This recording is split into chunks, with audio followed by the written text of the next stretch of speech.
Welcome to Mind Your Mind, a new episode today with Pilar Gerasimo. I am Roxana Parra Sepulveda, your host, and Pilar is an award-winning health journalist, pioneering social explorer, and author of a new book, The Healthy Deviant, a rule breaker's guide to being healthy in an unhealthy world. Welcome, Pilar. Thank you so much, Roxanne. It's such a pleasure to be here with you. I'm so happy that we will be talking about the healthy deviant with our listeners. You know, we are creating this podcast for everybody that is working in the front line all over the world. So it's so meaningful for me being with you today, knowing that you are in the other side of the Atlantic. You are in the US. Do you want to tell us a little bit more of where you at? Where are you in the world today? Sure, Roxana. I'm in Wisconsin, which is the Midwest part of the United States. It's a very rural area. I live on a family farm, kind of in the middle of nowhere, but my metro area is Minneapolis, St. Paul. And a lot of people know Minneapolis. Prince put that a little bit on the map for us. But it's very much by choice that I've been here. I've lived in Europe before. I've lived in New York. I've lived in the Bay Area of San Francisco, but I always feel like I keep coming back here. My sense of place is connected to this farm and to this area. So I'm really glad to be getting to make a transatlantic friend and and reaching more people, because it's true. Yes. We tend to face the same challenges regardless of our, exact geographical location or even cultural. Right now, the world is pretty much wacky and out of balance for all of us. So learning the strategies of what I call the new era survival skills is really kind of a universal necessity. And I'm really glad that we're both focused on that. Yeah, universal and also applicable. I mean, the idea is that our audience gets new ideas, new tips, new ways of thinking about their own personally meaningful self-care strategy. So why don't we get started with getting to know a little bit more? I know that you are not new to the well-being world, right? And but why don't you tell us a little bit, how was the idea of a healthy deviant created? Where is it coming from? Yeah. Well, it's a little bit of a tapestry. I think on the one hand, the idea of thinking about and observing deviance as a potentially positive thing came from my dad, who is a sociologist, studied at the University of Chicago, taught anthropology, cultural anthropology, social psychology, sociology for many, many years. And because my dad was a sociologist, his focus was on exploring how and why we live the way we do. And anybody who deviates from the conventions or accepted social norms of their society at this particular time is considered to be a deviant, a social deviant in some way. The idea of reframing that in my own way around healthy deviance, deviating from unhealthy norms and expectations and patterns, came as the result of both my personal journey and my quest for better health. Like many people, came into the world reasonably healthy, lost my health and fitness while trying to be normal and fit in and comply with my society's expectations. And then ultimately got myself healthy again through a lot of trial and error and research and exploration. And then realized it really wasn't that hard to do. It was just impossible to do if I tried to do it the so-called normal way, which was kind of endless diet and exercise programs and comparing my body to someone else's. What happened for me professionally was that I became a health and fitness magazine editor. I started a magazine called Experience Life in partnership with Lifetime Fitness, which is one of the US and now Canada, I think, and some other places have the clubs, but it was one of the biggest health and fitness club companies. And then it turned into a Healthy Way of Life company, kind of expanded their purview. And part of that was the work I was doing with them, developing this magazine. The magazine Experience Life is one of the most progressive and I think well-respected health and fitness magazines in the world today. It reaches 3 million people with each issue. It's read by a wide variety of people, men and women of many ages. What all of them have in common is a desire to be healthier and happier. So it's whole person, whole life, healthy living type of wisdom packed into a magazine. But what happened for me was during the course of the 25 years I ran that 25 years I was doing health journalism, 15 years I ran the magazine. And then working at Huffington Post, running the healthy living vertical there briefly, I really recognized that it was necessary to begin telling a different story about what's required to be a healthy person in an unhealthy world. It's not enough to give people one more diet or exercise program, or even one more helpful recipe or mindfulness meditation. All of those are great things. But Yes. for me, reframing the challenges of being healthy in the world today, it's not the same as it was in the 70s or 80s or even 90s. Like what we're facing as challenges, what we're aware of we're facing as challenges, those things have changed. And particularly in a post-pandemic universe, I think frontline folks Yes. everywhere can appreciate the razor thin margins on which most of us operate in terms of our available energy and capacity, in terms of our institutions' ability to respond to the needs that we have in the real moment. Our community's level of resilience is quite low. So when something unexpected happens, whether it's a personal catastrophe or emergency, or even just a bad day, or it's a Yes. global emergency, we find ourselves kind of circling the drain, not because we don't want to be healthy and happy, not because we're not willing to do a few things differently, but because we're very confused about what to do. And I think my experience as a health journalist taught me that ultimately I became passionate about writing this book because I wanted to tell the truth, the whole truth, and nothing but the truth about what I really saw as the most essential components of avoiding the unhealthy statistics, not becoming a statistic, and really deviating from the norms that I think are killing and or making us miserable. So I can say more about the origin story of the book, but I don't think I would have been interested in writing this book had I not been through all of those different experiences personally and professionally. Yeah, and I think one of the things that resonate with from what you're saying for me is that recognition that we are trying to operate in a sort of standard way within an unhealthy world, unhealthy organizations sometimes, Totally. and that persistent we are being bombarded by do this, do that, and I hear a lot of shame as well and guilt in many of the Totally. people that I talk with in terms of I should be doing more of this, I should be doing more of that. Like we know what we should, which is a word that I don't like at all, be doing. But we are saturated. We are saturated with the good, but also with the bad. No, we are living extremely busy jobs. We are witnessing day in and day out very painful stories and situations, and so there is a level of saturation there to and overwhelm. Overwhelmed, yeah. And so I welcome very much this idea of reframe it. Let's look at this in a different way. And because it's in that process where we are, as you say, when we are trying to fit into standards, is when we actually go into these vicious circles that are pretty unhealthy. Really. Absolutely.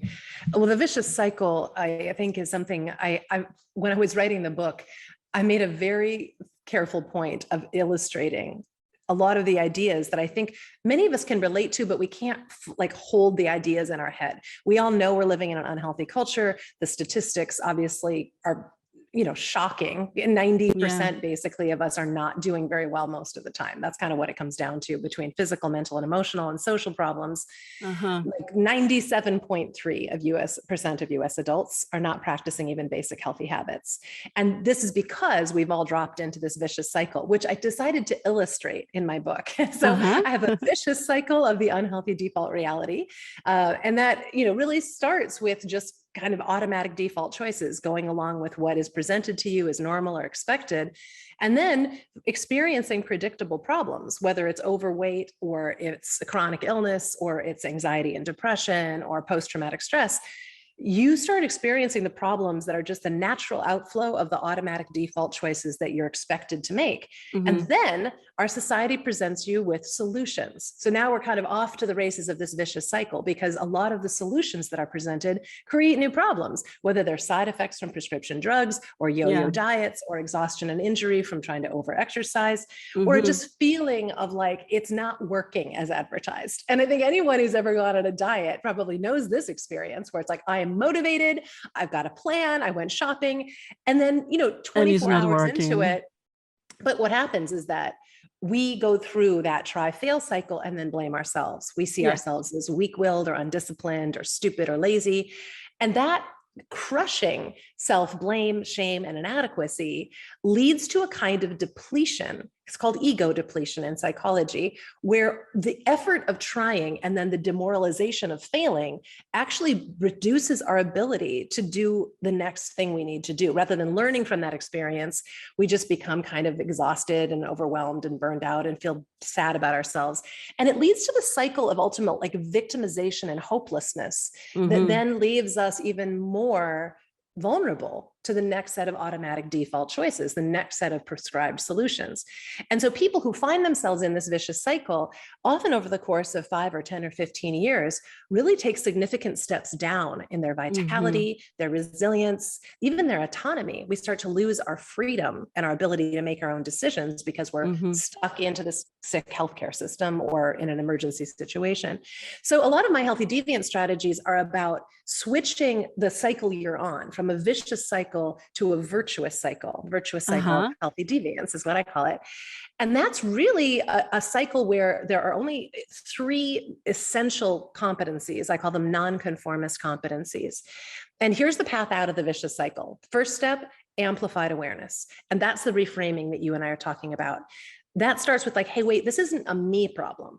This is an us problem. This is not me being a stupid idiot. This is me living in a culture that makes healthy choices way more difficult than they need to be and makes unhealthy choices phenomenally attractive, promoted, affordable, accessible, and normal.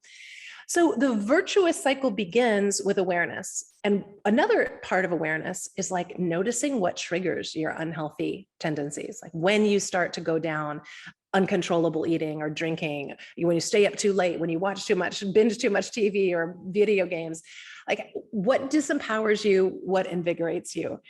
That alone, that reframing and that understanding of how these patterns work and your own patterns work is honestly the very most important part. And I feel like in our culture, we want to skip directly to change the pattern habit, to go do the right difficult thing from a place of depletion. So I think taking stock of your own depletion, being honest about that, of like, I'm reactive, I'm exhausted, I can't think straight, my body wears out by 10 o'clock in the morning. Those are really important awarenesses. The next big nonconformist competency, though, is preemptive repair. This is something I think a lot of folks, it takes them a minute to wrap their head around. But we live in a culture, and healthcare in particular lives in a culture of wait until you get sick or start suffering a lot, and then you begin treating the symptoms of the condition or trying to ameliorate the damage that's been done. Preemptive repair is about predicting with pretty good certainty that you are going to be living in this unhealthy world for quite some time. So you need to learn strategies for building up your defense systems, building up your resilience before you become vulnerable. So in my world, that looks like starting my day with 3 minutes of relatively low key coming to waking before I get into the disruption of news and media and social media. It looks like drinking water before you're dehydrated, eating nutritious food before you're ravenous for cheese curls, and ultimately resting before you get exhausted. So preemptive repair, a lot of the strategies that I advocate for in my book and my courses and my podcast are how do you do that? What specifically do you need to do to get ahead of the damage that's done to you just by virtue of living in an unhealthy world? And that brings us to the third nonconformist competency, which is continuous growth and learning. And that's really about the idea that you have to just keep accumulating skill sets of being healthy. You have to keep your mind open and be learning all the time and accept that what you've learned so far has only brought you this far. You're going to need new skills and insights to move forward, and they're going to keep changing as your life stage changes, as our culture changes. I mean, AI alone has thrown everybody, into this kind of like, whoo, what do I do with all of this new stuff? And, you know, the world of social media, of digital always on life, that's only 25 years old. So we have never learned how to cope with the circumstances that we're living in right now. We're the first generation in the history of our humanity to be living lives anything like this. So we're having to learn as we go. So those are some strategies, and there's more, you know, about experimentation and about willingness versus willpower that are really radically different, I think, from what most health and fitness prescriptions are, which is just, you should lose some weight. You should, you know, manage your stress. You should get more sleep. All those shoulds that you and I both detest, Roxana. Yes. So I'm a no should person. I really believe that shoulding on yourself is not fun for anybody. No, it's like, and you Doesn't cannot help. shame yourself into well-being. It's about that, no? But yes, there is something about the lived experience of all of this. No, how do we feel through trying to become more resilient, healthier, and so on? And that's the point. There, it sounds for me that it is like we are trying, but it's difficult, and there is a lot of negative self-talking in the middle of it all. Yeah. No. Completely. And I think on you mentioned, you know, comparison to others sometimes, trying to fit in these standards of beauty, for example, or aging, or so many elements that we are sort of embarrassed about in terms of the way that things are done outside in the world, and the pictures that you look in the magazines and so on. So it's like that felt experience, that sensation that you have within, and that requires that element of self-awareness, and that can be quite difficult as well, no? Oh, completely. This reminding me of another illustration in my book that I kind of call the forest for the trees. And it's about how there's a whole forest of circumstances that have produced the reality that we're living in now. You know, evolutionary mismatch and abrupt technological and environmental change and social shifts, and, you know, two-wage earner families, everybody's working, nobody can afford it. Everyone's getting, you know, prime stuff delivered to their house, but going into debt and then wondering, you know, why we're all so stressed out. But the billboard that we're stuck looking at, the trees that are blocking the view of the forest, it's a billboard that basically just says, what's wrong with you? And all of those comparisons, you're not tall enough, you're too tall, you're too skinny, you're too fat, you're the wrong color, you're the wrong gender, you need to have this kind of cheekbones and these kinds of eyebrows and this hair color and these outfits and these, you know, these assets. And I think that focus also is on what's wrong with you at the disease level. Do you have a disease? Do you have a migraine? Do you have joint pain? Do you have low libido? Do you have dry eye disease? So we're kind of advertised to focus on the sort of end result of living in this forest, but we can only see the billboard that's right in front of our face. And it's designed to make us believe there's something wrong with us. And that's the question. What's wrong with me? Oh, I can tell you, I have a list 12 feet long that all of them, you know, the world around me has reflected back to me is wrong. And I get so busy trying to solve those problems. Oh, my eyelashes are falling out. Oh, you know, I've got my skin isn't smooth enough. My pores aren't small enough. These types of things occupy our conscious awareness so much that they drive out the, like, when did this start? Question. Like, when did I start not feeling well? When did I start having anxiety? At what point? What was going on? How long had I been living in this world before that started happening to me?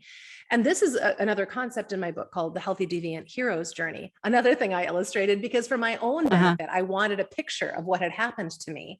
And what happened to me, I think, is what happens to most of us, where, like, let's say we come into the world as a reasonably healthy kid, then we get, you know, enculturated and conditioned, and we go to school and we're sort of told how to behave, and we begin to comply with these kinds of expectations, the clothes we should have, the lunches we should be eating. And some of that, I think, is really a good thing. Like, societies work better when we agree to certain baseline norms of how we treat each other and operate. But this level of compliance typically takes us down into a less healthy, happy state over time. There's a period I call descent, where you're kind of beginning a downward slide and you're like, I'm not feeling great. I'm starting to be very self-conscious. I'm not good enough. We're seeing with teenagers now who are suicidal, you know, just, they can't see a way to just to win at this. Yes. And so Yes. that leads us into this period of what I call darkness, a space of like depression, addiction, Hmm. absolute, I don't know what else to do. Maybe it's not worth it. Those sort of suicidal thoughts often are Yes. like that, trapped in that dark space. And Which what are all happened coping, which are also all completely, coping mechanisms to try to overcome that sensations that we are experiencing, right? yes, anesthesia is oblivion Yes. seeking. Yeah, Yes. and and Yes. and just media consumption. There's a reason that Netflix has Mm, become such an addiction for people. It lets yes. us tune out a painful world. So Yes. the place, how do you get out of that? I think is the question that most people are asking. Either I can Yes. feel I'm in compliance into descent, or I'm already in darkness. I don't want to be here. I don't think human Mm, beings were designed to live in that kind of consciousness for very long. Like our no. ancestors had momentary crises and they had an ongoing, maybe a stress about where's the next hunting ground, where do we camp for our nomadic tribe next, how do we find Yes. roots and tubers. But these were problems we were all solving together, and we all shared those problems, and they were seasonal, not constant. And now we're all isolated with these problems. They're accumulating, they're constant. And I think what I am advocating for with Healthy Deviance, the next phase on the Healthy Deviance journey is divergence. Uh-huh. Divergence really means I recognize that this is not working for me. I'm willing to try it differently. I'm willing to do something different. And that willingness is really what separates Healthy Deviants from the rest of the pack. Suddenly they're Uh-huh. like, either so desperate, they begin trying something else. And in some cases, that's psychotherapy or treatment, or it's an elimination diet and functional medicine, it's yoga, it's acupuncture, it's getting into a group of people who like talk in real talk to each other. Yeah. And they're And like, I'm also thinking about self-acceptance in that totally. process, no? With a Yeah. lot of kindness as well towards oneself. Yeah. That's a Mm, divergence of massive proportions. mm, And mm. usually it takes something to get us there. We either have to abandon the unrealistic expectations of our society and just go, forget it. I'm never going to be that. But I don't want people to abandon it with a sense of resignation or defeat. I want them to diverge from it consciously, saying that is a bunch of hooey and it's making 97.3% of US adults sick. And this is increasingly true in Europe and in India and a lot of other places where we've exported our lifestyle, Yes. exported our expectations, and exported our chronic disease states. So I'm very interested in when people begin to diverge, what I want to do is meet them where they are and then help them take the next steps on that journey through Mm-hmm. rebellion and frustration into a more sustainable way of living, the one that I call Healthy Deviance, which is about acknowledging that the world's a pretty crazy place, but also finding joy and meaning and purpose in our own healthy life journey and believing that it's possible to find a community of like-minded others. This is one of the things about your podcast, Roxana, I think, and your work, which is so important, is like speaking this truth and then convening a group of people who are willing to recognize it and be like, yeah, Yeah, exactly.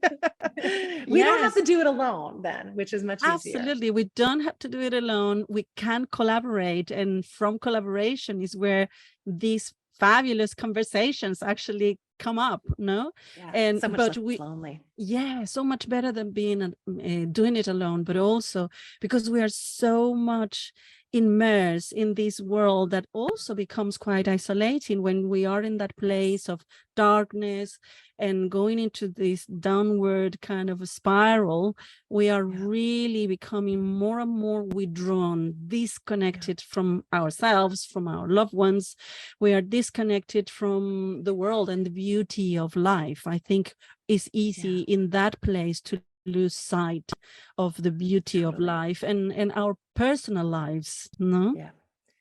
And that's, I think, a really important element of preemptive repair. For Mm. me, seeking beauty, actively seeking Mm. pleasure, healthy Yes. pleasures, actively finding moments of quietude in a very noisy world, uh, connecting with human beings and making eye contact and having a real conversation.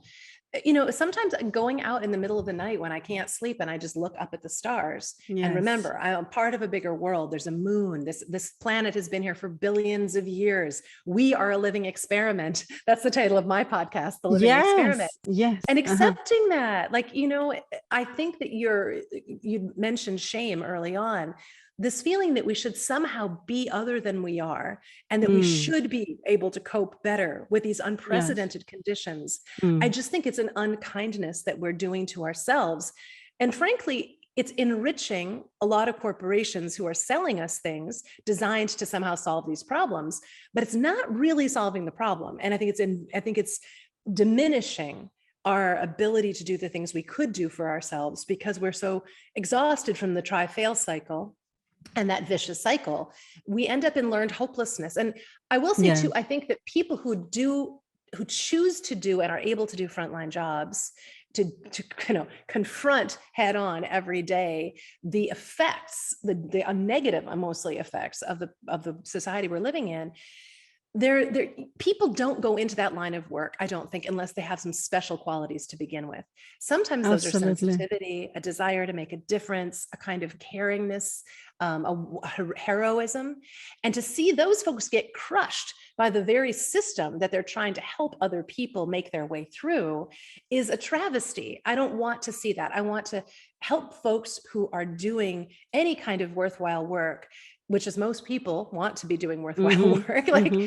rise to the occasion of giving their best gifts without allowing themselves to be endlessly depleted and broken down and potentially taken out of the game way too early before they've had a chance to give their best gifts and enjoy the rewards of that, the gratification that comes with it. I think what you're saying is a great reminder of the fact that, yes, it's super important, all the reasons, and understand as well your why you're doing what you're doing, but Yeah. also to realize, and I think in a way, sometimes I feel that I am trying to convince frontline workers that it's okay to feel exhausted, that it's okay to feel overwhelmed, that if you are seeing and witnessing painful situations, of course you will feel exhausted emotionally. You will be, feeling that sometimes it's very difficult to find any joy, but that you can allow yourself that connection with joy, with your life, with the good things that are around you. And that in the end, because I'm saying this because this also remind me of my own journey. I have Me been too. working, and I've been working in the world of violence against women and girls. Huge problem all over the world, no frontiers for it. I mean, you name it, is really, really concerning. And it got a point where I felt this is huge, far too bigger than myself. What I'm going to do? I'm just one little person doing therapy and supporting in this little, I felt like a little dot in this universe. And that felt quite overwhelming at the time.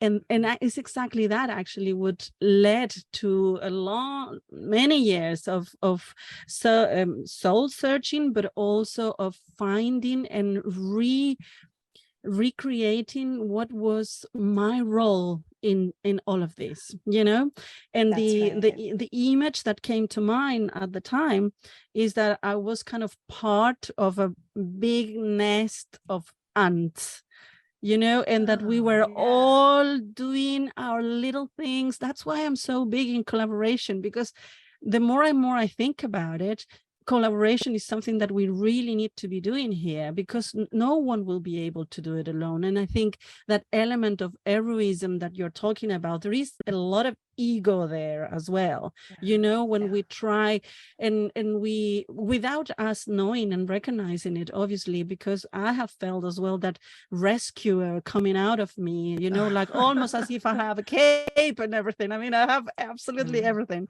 And but there is this reminder, that first of all, you will not be able to resolve the big problem alone. Secondly, it's okay to feel overwhelmed with it. Find your place in this big structure. And since then, I have found a huge amount of incredible people that are doing the same what I'm trying to do, to have a better world, a better society for our girls and our women, out there around the world.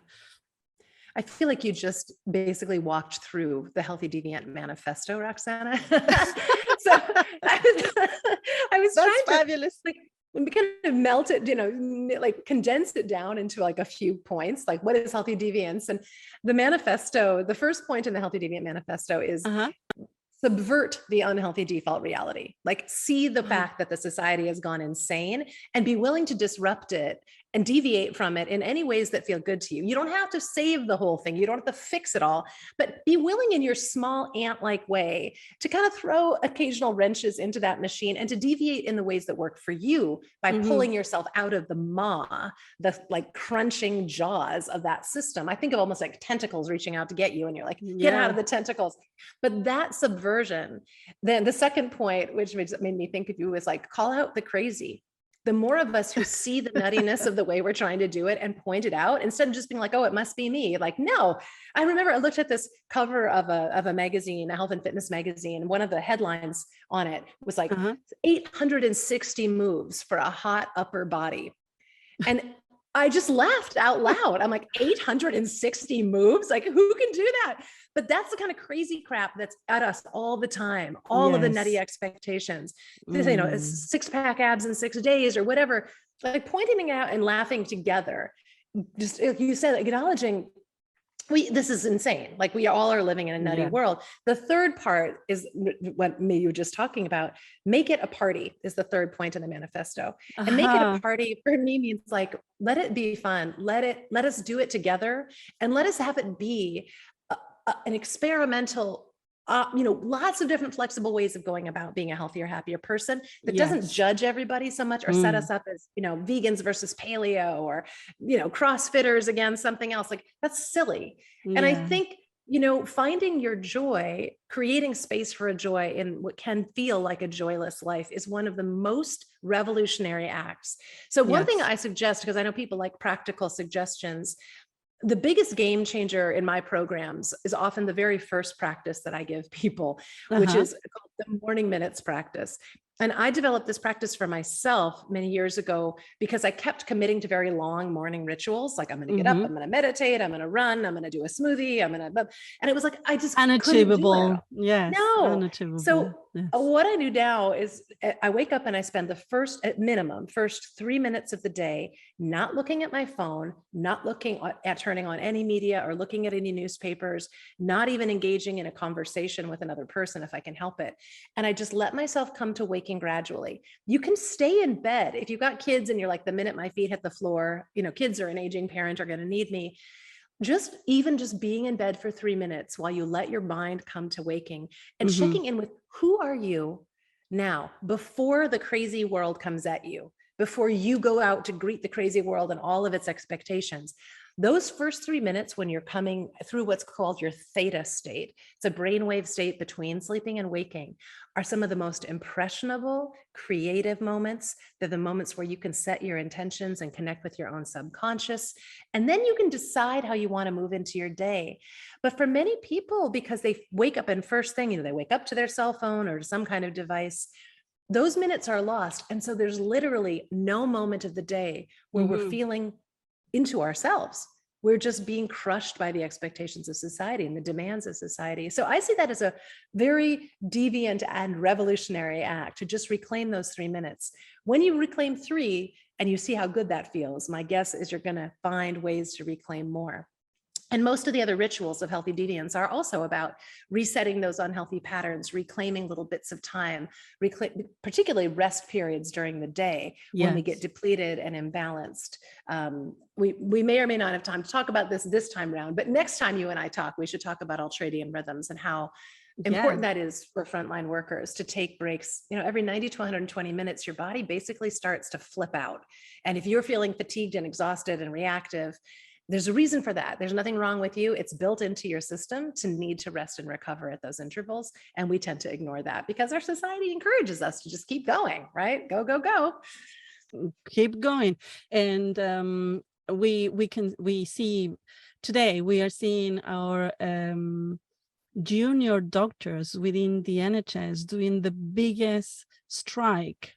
Because they are working ridiculous hours, they are in working circumstances that are very unhealthy. And I while I was listening to you, to what you were just saying, I was thinking, I wish managers and people that are, higher up in making decisions are really listening to this, because in a way, the way that we are operating, our organizations are operating, are really contributing to Yes. making the work even more difficult for people in any sector, I think, because this idea of that we have to be fast, we have to work. I mean, obviously, there are some times when we are dealing with crisis, we need to be, super alert, and we need to be there.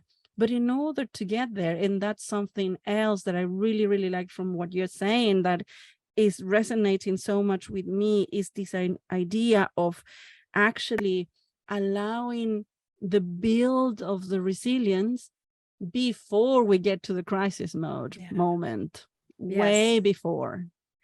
And the systems don't, again, this is the reason that this is such a deviant perspective, is that the systems have been designed to extract every last bit of energy and resilience from us.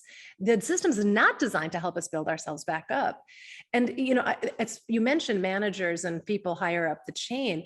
I do have a program I call Healthy Deviants at Work that I developed primarily to go into organizations and let everyone hear this information at the same time, and then guide leaders to develop and redesign their cultures in ways that are more humane and more rewarding to the company. Because I'll tell you, it's like killing the goose that gives the golden eggs. If you take your best, most motivated change agents and helpers and break them down, who's left? The second string people come in and they're kind of like, I don't know, I guess I could do this, it's a job. And that's when the system really starts to break down. The best people, who are the most dedicated and the most passionate, are the first people often to be like, I can't do this anymore. Is not for me. Not what I signed up for.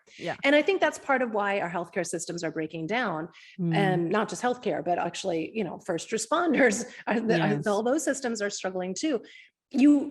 If you want people to be able to rise to the challenges of emergencies, they need to come into those emergencies from a full replenished state, not a depleted, worn down, inflamed state. It's just too fragile of a system. And I think, again, back to COVID, what we saw was an already fragile system go under excruciating strain. And I think none of us want to see that repeated. But it's a lot like the banking crisis. If we don't start to shift the cultural expectations and moral requirements of how we're doing this, if we accept that extracting physical human energy and resilience out of the cell tissue of millions of people to make a buck, or to squeeze the last, percentage point of profit out of a system, we are in a world of hurt. And I think the time has come to be honest about this. This is not an individual weight problem. This is not an individual migraine problem. This is not you having a diagnosed disease state. Yeah, sure, I can slap a diagnosis on any of these things, but the real diagnosis is that the culture, our society, is sick. And asking people to adjust to it, Jita Krishnamurti said, it is no measure of health to be well adjusted to a profoundly sick society. Martin Luther King said much the same thing. Let's us not adjust ourselves to that society. The time is coming, and these are reasons strikes are happening with nurses and doctors and first responders. I have a lot of nurses, interestingly, and some doctors in my longer, year-long Healthy Deviant U program, which is where people sort of come in and spend time with each other, listening to, growing together over the course of a year.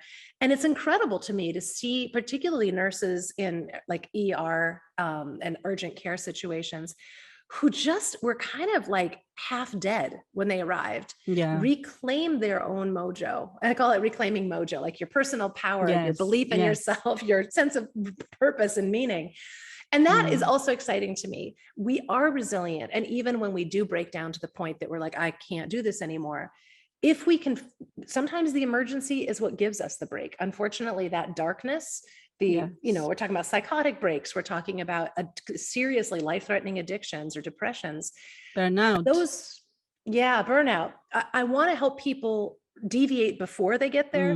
But if getting there is what it takes, that's when people finally take medical leave, or they quit the job, or they just check out for a while.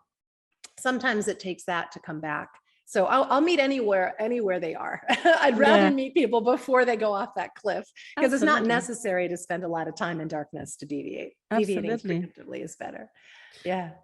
We definitely have a lot to talk about. So you are more than welcome to come back to Mind Your Mind. I would love to see you again. You did give us that task, that idea of the 3 minutes. Would you like to give us one more to close the episode for today? Sure. Well, one suggestion that I would make, if people are interested in finding out kind of where they fall right now on the Healthy Deviant spectrum, I have a quiz, which is a fun one to take. It only takes about 2 minutes. It's at healthydeviant.com/quiz, healthydeviant.com/quiz, or you can just go to healthydeviant.com and find the quiz button. We will ensure then, sorry to interrupt you, we will ensure to have that link then in the details of the episode. So if people didn't get it, don't worry, you have it. You will have the links in the description of this episode. Yeah. And I think that quiz gives people a pretty good idea, often surprising ideas about what Healthy Deviance is and is not. A lot of people rank higher than they thought they would on the Healthy Deviant scale, even though they might be significantly overweight or not be in great shape or be more stressed out. It's a lot about perspective. So I encourage people to take that quiz. And then if you do that, you'll end up also getting an email from me with some suggestions on other free resources and places to go. I really like giving a lot of my stuff away, because I just think a lot of the people that need the help the most are the least likely to be able to afford significant investments right now. And eventually, I think we would all be better off investing more in our well-being and less in acquiring products and services that are not really serving us well. But in the short term, it can take just a minute of time to shift your perspective in ways that absolutely change your day, your week, your month, your life. And that's the name of the game for me, like help people on that passageway. So those are lots of resources at my website you can find for free. Fantastic. That's great. So we are inviting then everybody to go to your website and find those fantastic material that you are developing overall these years as well of work and getting to know other people that are going through very similar circumstances. So thank you for that generous gift to all our audience, and also to remind everybody that if you're liking what you're listening today, please just share it and with your teams, with your friends and colleagues, and you will be surprised at who will be particularly enjoying this episode. So thank you so very much, Pilar, for being here with me today. I have thoroughly enjoyed our conversation, and I'm sure we will be crossing our paths again soon. I look forward to that, Roxana. Thank you so much. And again, thank you for all the beautiful work you're doing, helping to create a healthier, happier world for all of us. Thank you so very much. See you. Bye-bye.